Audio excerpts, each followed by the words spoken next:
एका गोष्टीचं तू कधी ऑब्झर्वेशन केलंय का? सकाळची वेळ, दिवसाची वेळ आणि रात्रीची वेळ. सकाळी उठणारी लोकं आहेत ना, सकाळी उठल्यानंतर व्यायामाला जातात, बिझनेस मीटिंग प्लॅन करतात किंवा एखाद्या बिझनेसची आयडिया त्यांना त्यावेळेस सुचलेली असते आणि त्याबद्दल ते विचार करतात. स्टुडंट करिअरचा विचार करतात, योगा करतात. दिवसा ऑफिसेस असतात, बिझनेस मीटिंग्ज असतात, मंदिरात जाणं असतं, पूजा करणं असतं. ह्या सगळ्या गोष्टी सकाळी आणि दिवसा होतात आणि रात्री काय होतं माहिती आहे? रात्री लेट नाईट फूड म्हणजे हॉटेलिंग असतं, क्लबिंग असतं, त्याच्यानंतर लेट नाईट ड्राईव्हला जाणं असतं आणि टाईमपास असतो म्हणजे गेम खेळणं, एन्जॉयमेंट करणं, ह्या सगळ्या गोष्टी म्हणजे रात्री असतात.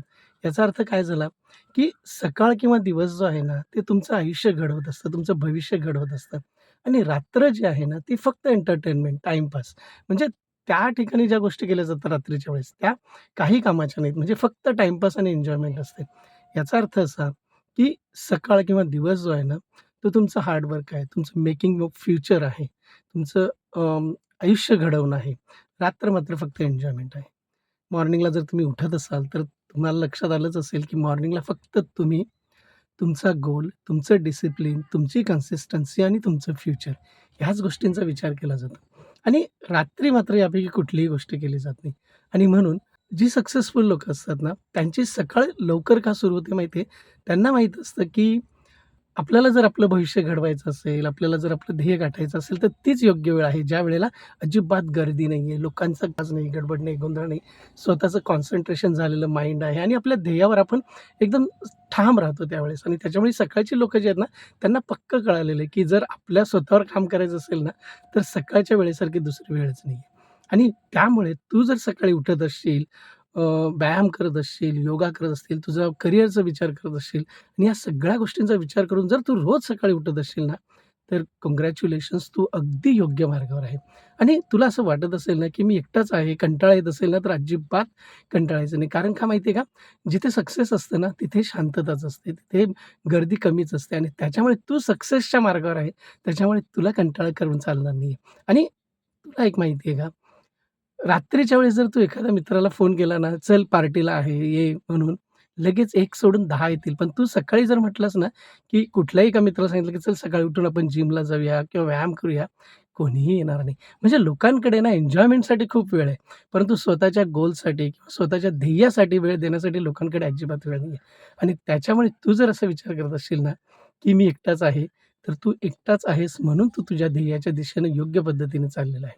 आणि काय आहे ना मित्रा, ज्या ठिकाणी एन्जॉयमेंट असते ना, तिथे फक्त मेमरीज बनतात.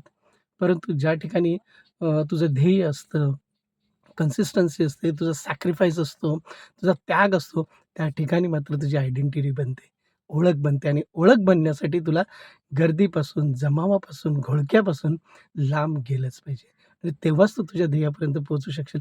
त्याच्यामुळे तू स्वतःच्या बाबतीत कन्सिस्टंट राहा आणि स्वतःला जे डिसिप्लिन लावलेलं आहे, स्वतःला जे शिस्त लावलेली आहे, त्याच्यावर कायम राहा. तू तुझ्या यशापर्यंत नक्की पोहोचशील. आणि काय असतं कधी-कधी ह्या मार्गावर ना, म्हणजे ध्येयाच्या मार्गावर कधी-कधी परिस्थिती खूप कठीण होऊन जाते आणि आपल्याला असं वाटतं, की आपण जे ठरवलंय ते होईल का? की आपल्याला मध्येच ते सोडून द्यावंसं वाटतं. पण अजिबात नाही, सोडण्याचा विचार करायचा नाही. कारण जेव्हा तुम्ही एका चांगल्या मार्गावर चाललेले असतात, ध्येयाच्या मार्गावर चाललेले असतात ना, तेव्हा कठीण परिस्थिती येते, अडथळे येतात, अडचणी येतात, पण त्या तुमची परीक्षा घेण्यासाठी आलेल्या असतात आणि त्या क्षणाला खरं म्हणजे तुम्हाला टिकून राहणं गरजेचं असतं. त्याच्यामुळे सोडण्याचा विचार अजिबात मनात आणायचा नाही. कारण यशस्वी होणं हेच त्या ठिकाणी महत्त्वाचं असतं. आणि तुम्हाला असं वाटत असेल, की माझ्या भूतकाळामध्ये काही गोष्टी घडलेल्या आहेत, त्याच्यामुळे मला यशस्वी होताच येणार नाही. तर एक लक्षात ठेवा, भूतकाळात ज्या गोष्टी घडलेल्या आहेत, त्या गोष्टींचा वर्तमान काळाशी कधीही संबंध लावायचा नाही आणि भविष्याशी तर नाहीच नाही. भूतकाळात जे घडलेलं असतं, त्या चुका असतात, त्या तिथेच सोडून द्यायच्या असतात आणि नव्यानं पुन्हा सुरुवात करायची असते आणि त्या गोष्टींचा आणि वर्तमानाचा कधीही संबंध येऊ द्यायचा नाही किंवा त्याचा विचार किंवा त्याचं कंपॅरिझन त्या ठिकाणी करायचंच नाही. भूतकाळातल्या वाईट गोष्टी सोडून द्यायच्या, नैराश्य आलं असेल तर झटकून टाकायचं, मरगळ आली असेल तर झटकून टाकायचं आणि सगळं मागे सोडून द्यायचं आणि एकच गोष्ट करायची ते म्हणजे get up, dress up, show up and set up everything but never give up. म्हणजे उठायचं, छान तयारी करायची आणि जगाला दाखवून द्यायचं, की तुम्ही काय करू शकता आणि सगळं सेटअप करून टाकायचं. पण सोडून मात्र कधीही द्यायचं नाही. त्याच्यामुळे नेहमी लक्षात ठेवा, की यशाचा मार्ग हा असाच असतो.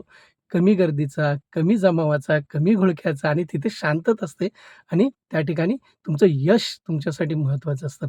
त्यामुळे कंटेंट जर तुम्हाला आवडला असेल, तर नक्की लाईक, कमेंट, शेअर करा आणि पुन्हा एकदा भेटूया अशाच एका छानशा व्हिडिओमध्ये आणि एका छानशा टॉपिकसह. तोपर्यंत टेक केअर आणि तुमच्या ध्येयावर ठाम राहा. Thank you very much.